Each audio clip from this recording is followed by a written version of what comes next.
Hello दोस्तों, स्वागत है आप सबको मेरे यूट्यूब चैनल खुशी हेल्थ एंड ब्यूटी चैनल में। आज की वीडियो में हम बात करने वाले हैं 9 मंथ ऑफ प्रेगनेंसी में क्या क्या चीज़ों का ध्यान रखना चाहिए और आपको क्या क्या चीज़ खाना चाहिए और क्या क्या चीज़ नहीं खाना चाहिए। नॉर्मली देखा जाए तो 9वां महीना हमारी प्रेगनेंसी का लास्ट मंथ होता है, लास्ट ट्राइमेस्टर होता है। इसमें आपको बहुत चीज़ों का ध्यान रखना ज़रूरी है, क्योंकि ये लास्ट मंथ अगर जितना आप अपने और अपने बेबी का ध्यान रखोगे उतना ही आपकी बेबी और आपका हेल्थ अच्छा रहेगा और आपकी प्रेगनेंसी भी अच्छा होगा, आपकी नॉर्मल डिलीवरी होने का ज़्यादा चांसेस रहता है। इसलिए आप लोगों के साथ मैं कुछ बातें ऐसे शेयर करने वाली हूँ जो आपको नॉर्मल डिलीवरी में हेल्प करेगा और आपको बेबी को भी स्वस्थ रहने में हेल्प करेगा।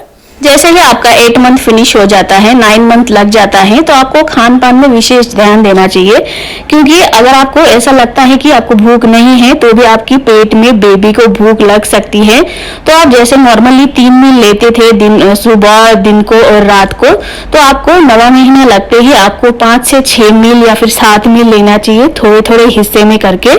अगर आपको भूख नहीं लगती है तभी भी आपको जबरदस्ती थोड़ा थोड़ा खाते रहना है, क्योंकि इस टाइम पे आपकी बेबी को ज्यादा भूख लग सकती है।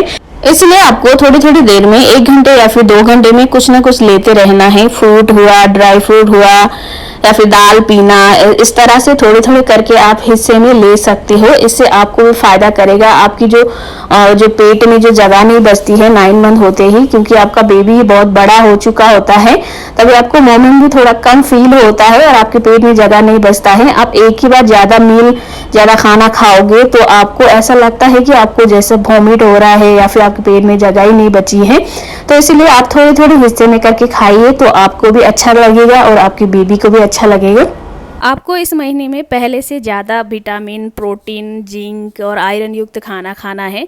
जैसे हम फिश खा सकते हैं, चिकन खा सकते हैं, एग खा सकते हैं। अगर आप वेजिटेरियन हो तो पनीर ले सकते हो, टोफू ले सकते हो। इस तरह से जितना भी विटामिन, आयरन, कैल्शियम युक्त खाना खाओगे उतना ही आपको और आपको बेबी को फ़ायदा पहुँचेगा। और जो भी आपकी डॉक्टर ने दवाइयाँ लिख के दी हैं, जैसे कि आयरन की गोली हो गई, जिंक की गोली हो गई, वो सारी चीज़ें आपको टाइम टाइम पे लेना है। ऐसे करोगे तो आपकी और आपके बेबी को फ़ायदा मिलेगा। अगर आप नॉर्मल डिलीवरी चाहते हो तो थोड़ा थोड़ा चलने की कोशिश कीजिए। ऐसे तो 9 मंथ लगते ही आपकी शरीर बहुत ज़्यादा हैवी हो जाता है, आपकी पेट बढ़ जाता है, आपकी वजन बढ़ जाता है, तो आपको चलने फिरने में भी मुश्किल हो सकता है। पर थोड़ी थोड़ी करके आप चलने की कोशिश कीजिए। थोड़े थोड़े टाइम 5 मिनट, 10 मिनट, जितना भी आपसे हो सके तो आप चलने की कोशिश करिए। खाना खाने के बाद थोड़ा सा टहलिए, इससे भी आपको नॉर्मल डिलीवरी में बहुत ज़्यादा हेल्प करता है। अगर आपके घर में इंडियन टॉयलेट है तो इंडियन टॉयलेट का यूज कीजिए। इस टाइम पे आपको नॉर्मल डिलीवरी करने में बहुत हेल्प करता है इंडियन टॉयलेट। जैसे आप इंडियन टॉयलेट में बैठते हो तो आपकी डब्लू शेप बन जाता है, जो आपकी पेल्विक मसल होता है वो थोड़ा लचीला होता है। इसलिए जितना हो सके आप इंडियन टॉयलेट का इस्तेमाल कीजिए। अगर नहीं है तो कोई बात नहीं, बट अगर आपके घर में इंडियन टॉयलेट है तो आप इंडियन टॉयलेट का यूज कीजिए। इससे भी आपको नॉर्मल डिलीवरी करने में बहुत हेल्प करता है। अगर आपकी प्रेगनेंसी हेल्दी हो, आपको डॉक्टर ने बोला है कि आपकी सब कुछ ठीक है, तो 9 मंथ लगते ही आप झाड़ू पोछा भी लगा सकते हो। झाड़ू पोछा लगाने से, जैसे झाड़ू पोछा लगाते हो वो भी आपको बैठ के लगाना है। अगर आप बैठ के पोछा लगाते हो या फिर झाड़ू लगाते हो तो भी आपकी नॉर्मल डिलीवरी में हेल्प होता है। प्रेगनेंसी के 9वां महीने में आपकी प्राइवेट पार्ट को भी अच्छे से क्लीन करना या फिर हाइजीन का ध्यान रखना बहुत जरूरी है, क्योंकि बेबी जो पैदा होता है वहीं से होता है। अगर वहाँ पे कोई इन्फेक्शन होता है तो बेबी को भी इन्फेक्शन होने की ज़्यादा चांसेस होता है। तो अपनी प्राइवेट पार्ट को अच्छे से वॉश करिए। अगर आप चाहते हो कि अच्छे से हाइजीन मेंटेन करें तो आप एक चीज़ कर सकते हो, जो मैं अपना पर्सनल एक्सपीरियंस के साथ में आपको टिप दे रही हूँ। आप एक टब लीजिए, टब में थोड़ा सा हल्का सा गर्म पानी डालिए और उसमें एक ढक्कन डेटोल का डालिए। डेटोल आपको हाइजीन मेंटेन रखने में या फिर जहाँ पे आपको प्राइवेट पार्ट में खुजली होती है उसको भी कम करने में हेल्प करता है। और आप जैसे वहाँ पे डब्लू आकार में बैठ जाते हो, डब्लू शेप में बैठते हो, तो आपकी पेल्विक एरिया जो होता है वो भी लचीला होता है, जिसके कारण आपकी नॉर्मल डिलीवरी में भी हेल्प मिलता है। 9 महीने के चलते ही आपकी पेट में हल्का हल्का दर्द हो सकता है, आपकी पीठ में भी दर्द हो सकता है, आपको बैक पेन हो सकता है, पर इसमें आपको घबराने की कोई जरूरत नहीं है। हल्का हल्का पेन होता है जब 9 स्टार्ट होता है तब हमारे पेट में हल्के हल्के से दर्द टाइप का होता है, क्योंकि हमारा बच्चा पेट में बहुत बड़ा हो जाता है। जब वो लाते मारता है, जैसे कि अपना हलचल करता है, तो हमारे थोड़ी थोड़ी पेट में दर्द होने की जैसा होता है।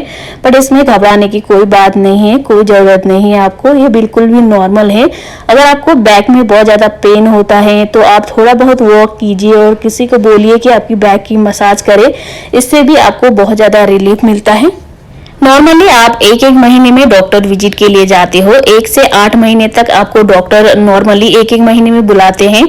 तो जैसे ही 9 महीना लगता है तो आपको डॉक्टर बोलते हैं कि आप 14 दिन या फिर 15-15 दिन में मेरे पास आ जाइए, क्योंकि उस टाइम पे बेबी को बारंबार वो देखते हैं कि बेबी सही है नहीं है।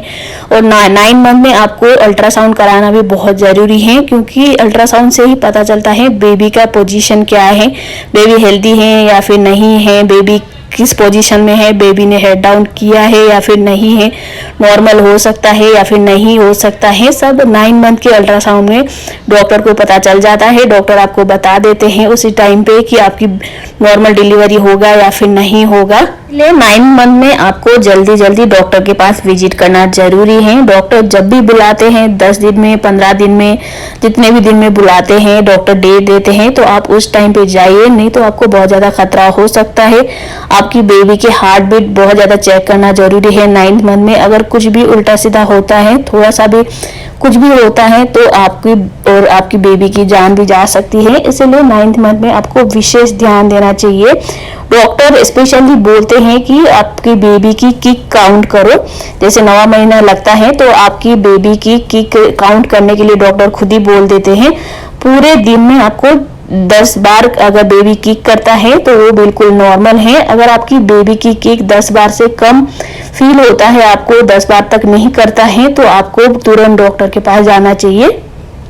जब भी आप 9 महीने में जल्दी जल्दी चेकअप के लिए जाते हो तो आपके मन में जो भी सवाल है आप डॉक्टर से पूछ सकते हो। आपकी जो भी परेशानी हो वो डॉक्टर को बताइए। कहाँ पे डिलीवरी करना है, किस हॉस्पिटल में करना है, इसके लिए कितना खर्चा लगता है या फिर कैसे करना है, वो सब आप डॉक्टर से पूछ सकते हो। डॉक्टर भी आपको नॉर्मली बता देते हैं। अगर आपको पैसे की टेंशन है या फिर किसी भी चीज़ की टेंशन है तो आप नॉर्मली डॉक्टर से पूछ सकते हो। डॉक्टर आपको अच्छे से समझा देते हैं कि इस हॉस्पिटल में इतना लगता है और इस हॉस्पिटल में इतना लगता है, तो आपको थोड़ा सा आइडिया हो जाएगा।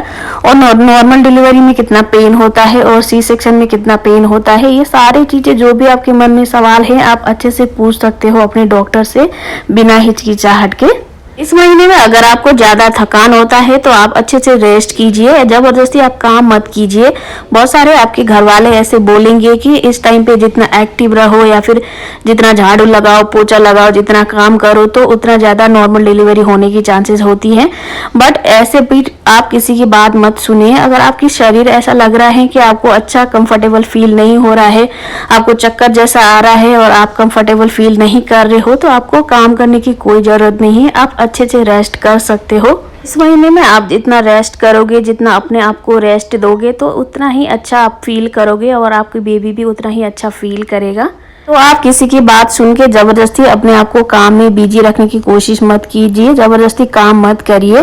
जितना आप रेस्ट करोगे उतना ही आपके हेल्थ के लिए अच्छा है। 9 मंथ में आप घी का सेवन स्टार्ट कीजिए। घी आप जितना खाओगे उतना ही अच्छा होगा। घी में आपको 2 चीज का फायदा मिलेगा। पहला तो नॉर्मल डिलीवरी में घी हेल्प करता है, और दूसरी चीज जो भी आपको कॉन्स्टिपेशन होता है, जैसे नॉर्मली हमारे पूरे प्रेगनेंसी में कॉन्स्टिपेशन की प्रॉब्लम रहती है, बट जैसे ही 8 महीने पूरे होके 9 मंथ लग जाता है तब हमें ज्यादा कॉन्स्टिपेशन का प्रॉब्लम होता है। उस टाइम पे हमें स्टूल पास करने में बहुत ज्यादा परेशानी होती है। तो जब भी आप घी का सेवन करना स्टार्ट करोगे, घी खाओगे, मिनिमम आपको 2 चम्मच तो लेना ही है दिन में। तो आप 2 चम्मच अगर घी लेते हो तो आपकी पेट भी साफ होगा और आपको बच्चे की जो हेड डाउन पोजीशन है, आपको बच्चे जो सर नीचे करने का चांसेस है वो ज्यादा होता है। आपका बच्चा 9 मंथ में हेड डाउन करता है तो घी से थोड़ा खिसकता है बच्चा। जैसे हमारे पेट में चिकनाहट होती है तो थोड़ा बच्चा नीचे खिसकता है और हेड डाउन भी कर लेता है।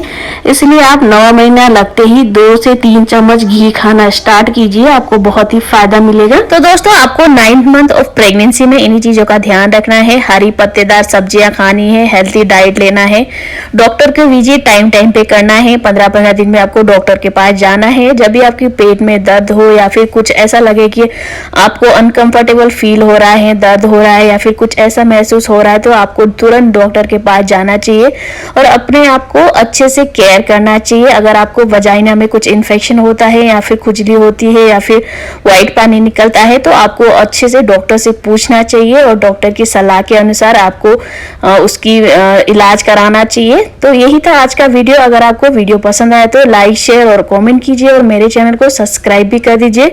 फिर मिलती हूँ अगले वीडियो में, तब तक के लिए बाय बाय।